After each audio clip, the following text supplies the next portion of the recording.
આની આગળ તો પિઝા બર્ગર પણ ફેલ છે। પન્નાની રસોઈમાં તમારું સ્વાગત છે ફ્રેન્ડ્સ। આજે આપણે સિમ્પલ ઘરનું જમવાનું બનાવીશું, જેમાં લીલવાની દાળ, ભાત અને રોટલી બનાવશું। એકદમ સિમ્પલ રીતે બનાવશું, પરંતુ સિઝનેબલ શાક છે તો બહુ જ સરસ બને છે। તો ચાલો બનાવવાનું શરૂ કરીએ।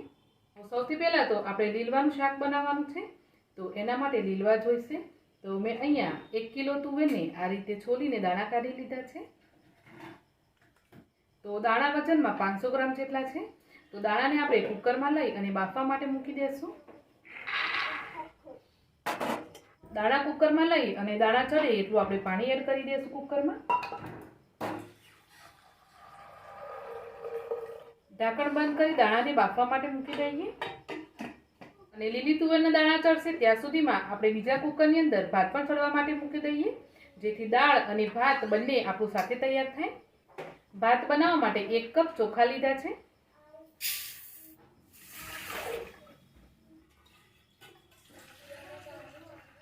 ચોખાને મેં 2 વાર પાણીથી સરસ ધોઈ લીધા। હવે ચોખાને ચડવા માટે જેટલું પાણી જોઈએ ને એટલું આપણે એડ કરી દેવાનું। ચોખા માટે સ્વાદ પ્રમાણે મીઠું એડ કરી દઈશું, અડધી ચમચી જેટલું। મીઠાને મિક્સ કરી કુકર બંધ કરી અને આને પણ આપણે થવા માટે ગેસ પર ચડાવી દેવાનું। અહીંયા મેં લીલી તુવેરના દાણા અને ભાત બંને ચડવા માટે મૂકી દીધું છે। જ્યાં સુધીમાં આ બંને તૈયાર થશે ત્યાં સુધીમાં આપણે રોટલી માટે લોટ બાંધીને તૈયાર કરશું।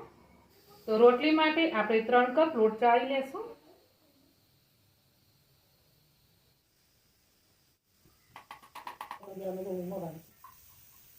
મોવણ માટે એક મોટી પળી ભરીને આપણે તેલ એડ કરી દઈશું। તો હું રોટલીમાં મીઠું નથી નાખતી, તો મેં મીઠું નથી એડ કર્યું। ત્યાર પછી થોડું થોડું કરી પાણી એડ કરતા જઈને લોટ બાંધી લેશું।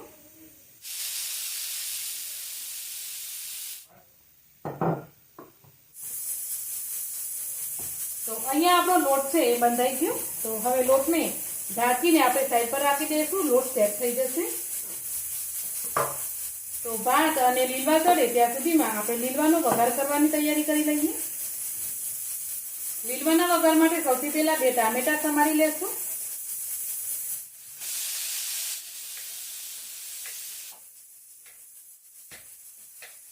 ટામેટા સાઈઝમાં નાના હતા એટલે મેં 2 લીધા છે।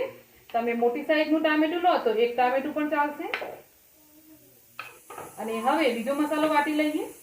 મસાલો બનાવવા માટે સૌથી પહેલા તો આપણે લેશું લસણ। વાટ્યા પછી એની 2 ચમચી જેટલી પેસ્ટ બને એટલું લસણ છે। હવે 2 લીલા મરચાં, 1 આદુનો ટુકડો, અડધા ઇંચ જેટલો હળદરનો ટુકડો અને અડધા ઇંચ જેટલો હળદરનો ટુકડો આંબા હળદરનો ટુકડો છે।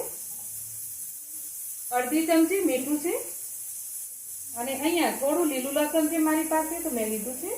તમારી પાસે લીલું લસણ ના હોય તો તમે ધાણા અને ધાણાના દાંડલા જે આવે એ લઈ શકો મસાલામાં।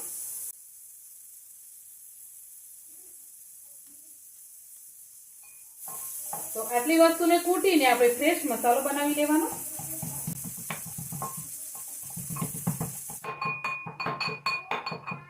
તો આપણો મસાલો કૂટાઈ ગયો છે, તો એને કાઢી લેશું આપણે।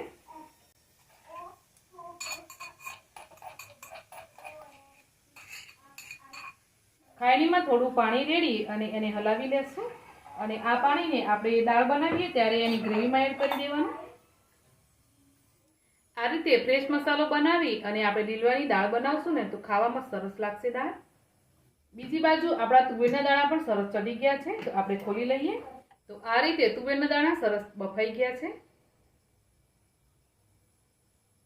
તો તુવેરના દાણાને આપણે જે પાણીની અંદર બાફ્યા એ જ પાણીની અંદર થોડા એને મસળી લેવાના। તો ચમચાથી આમ કરીને આપણે દાણા થોડા મસળી લેશું। તો અડધા દાણા મેશ થઈ જવા જોઈએ અને અડધા દાણા આખા રહેવા જોઈએ। દાણાને મેં આ રીતે મસળી લીધા અને બીજી બાજુ આપણા ભાત પણ સરસ ચડી ગયા છે। ભાતનો કુકર સાઈડ પર રાખી દઈએ। તો હવે આપણે લીલવાનો વઘાર કરી લઈએ। તો લીલવાનો વઘાર કરવા માટે ફ્લેમ ઓન કરી વાસણ રાખી દઈશું અને 3 થી 4 ચમચી જેટલું આપણે તેલ લેવાનું। તો તેલ ગરમ થાય એટલે 1 ચમચી ઝીણું સમારેલું લસણ, અડધી ચમચી મેથી દાણા, અડધી ચમચી રાઈ, અડધી ચમચી જીરું અજમો, એક સમારેલું લીલું મરચું અને અડધી ચમચી હિંગ એડ કરી દેશું। તો આટલી વસ્તુને થોડી ચડવા દેવાની પહેલાં તો આટલી વસ્તુ બરાબર સતળાઈ જાય એટલે આપણે એની અંદર થોડો મીઠો લીમડો નાખી દેવાનો। અને હવે આપણે જે ટામેટા સમારેલા એ ટામેટા એડ કરી દઈશું।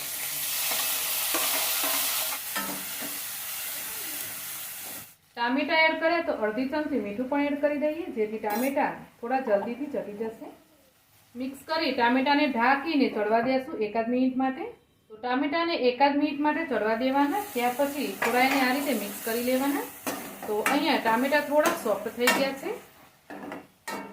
તો હવે આપણે બાકીના મસાલાઓ આની અંદર એડ કરીશું। તો સૌથી પહેલાં તો આપણે જે વાટીને પેસ્ટ બનાવી એ પેસ્ટ એડ કરી દેવાની। 1 ચમચી ધાણા જીરું પાવડર, અડધી ચમચી હળદર પાવડર, 1/4 ચમચી ગરમ મસાલો, તો 1 ચમચી કે પછી તમને જેટલું તીખું જોઈતું હોય એ પ્રમાણે તમારે લાલ મરચું પાવડર એડ કરવાનું। તો આપણે વાટવામાં પણ મરચું લીધેલું ને એટલે ધ્યાનથી એડ કરવાનું, તમારે જેટલું પણ જોઈતું હોય એ પ્રમાણે।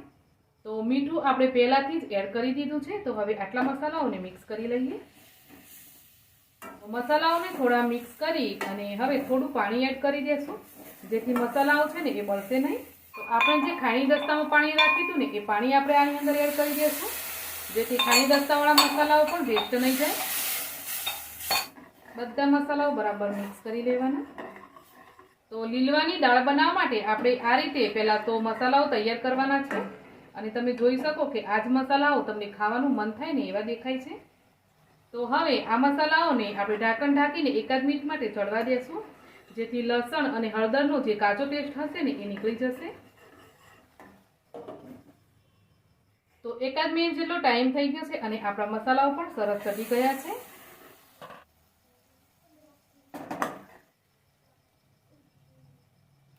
તો આ દાળને બનાવવા માટે તમારે આ રીતે સરસ પહેલાં તો મસાલાઓનો કાવો તૈયાર કરી લેવાનો। તો જેટલો તમે આ મસાલાનો કાવો તૈયાર કરશો ને એટલું જ શાક છે એ સ્વાદિષ્ટ બનશે। આપણે જે દાળ બાફી અને મેશ કરીને રાખી છે લીલવાની એને એડ કરી દેવાની।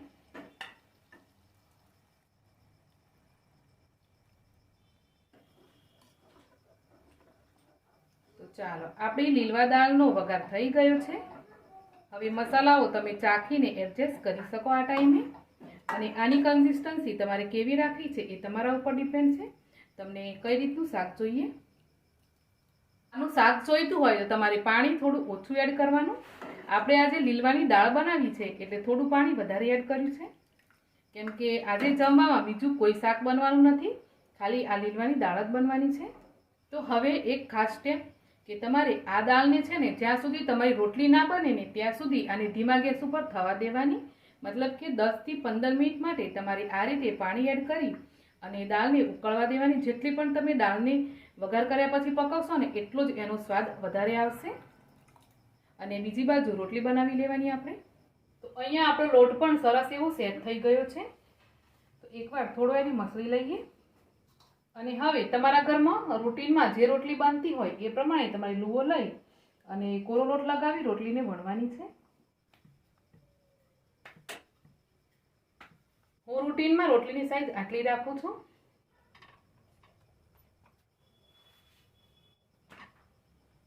તો જેમ તેમ કરીને એક રોટલી ચડવી લીધી છે અને બીજી પણ આપણે ચડવા માટે રાખી દીધી। તો આ જ રીતે આપણે રોટલી વણતા જશું અને ચડવી લેશું।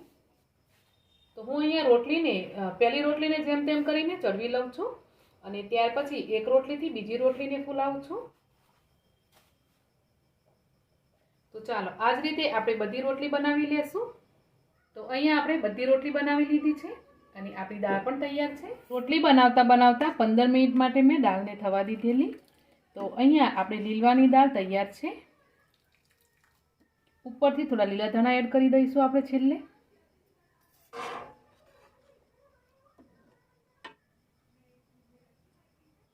સાથે રોટલી અને ભાત। તો આ જમવાનું આપણે આ રીતે જેટલું સિમ્પલ રાખીશું ને એટલો જ એનો સ્વાદ સારો આવશે। તો આજની રેસીપી તમને કેવી લાગી ફ્રેન્ડ્સ, મને કોમેન્ટ કરીને જરૂરથી જણાવજો। અને આજની રેસીપી તમને થોડી ઘણી પણ પસંદ આવી હોય તો મારા વિડીયોને લાઇક શેર કરી અને ચેનલને જરૂરથી સબસ્ક્રાઈબ કરજો। તો મળીશું એક આવી જ નવી રેસીપી સાથે। આવજો.